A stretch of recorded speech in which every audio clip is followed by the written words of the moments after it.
gonna assemble this chainsaw, and of course I got it in the color pink because period. Why not have pink tools? You know what I'm saying? Especially if you're a girl. And they also got these in different colors, so whatever your little heart desire. And this was also on clearance.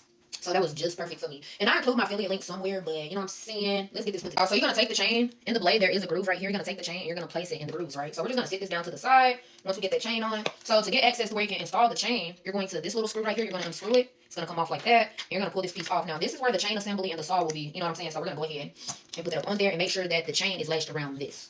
Anyways, you want to make sure that you keep it taut, that there's no slack, because we are going to have tightness, but make sure I got this up on here, you guys.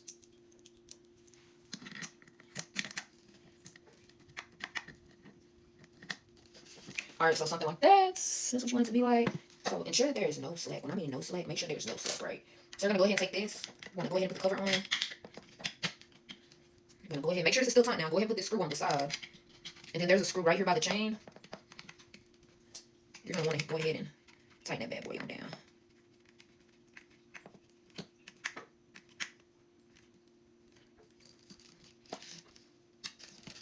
Alright, so yeah. And this is the screw I'm talking about. This screw right here tightens this chain, right? But you want to make sure that there is like some type of slack up in the chain.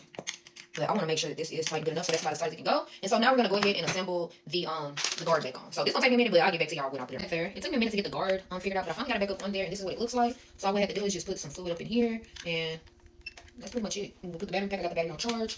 So yeah, you guys, let me go into. So this saw, it didn't really come with too many directions, but I guess like if you used the saw before, and put it together, then it should be common sense for those that used the saw before. So this little oil, what you're gonna do, you're gonna take it and you're gonna like just oil the chains and stuff. That way, you know, it don't really, you know, cause damage to the chain and the bar. But also this little part, some many saws they don't have this part, but for this is where oil goes.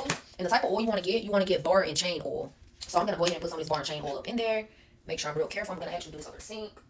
Alright, so I put bar and chain oil up in there. I actually overfilled it just a little bit, but as I was looking online, they claim that many chainsaws, they do tend to run out of oil pretty quick.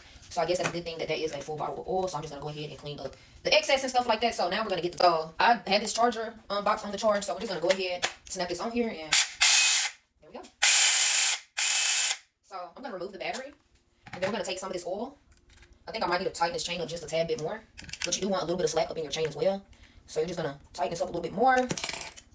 You just want an itty bitty amount of slack up in there, and you're going to take your oil and you're just going to go around the chain and just make sure that it has some type of lubricant. That way it doesn't wear the chain or nothing out. So just going to go around and lubricate that chain. Make sure both sides are lubricated. And be careful because this is, you know what I'm saying, this is sharp or whatever. So yeah, after you get that oil, you should be good to go. So yeah, I hope y'all enjoyed the video, and bye.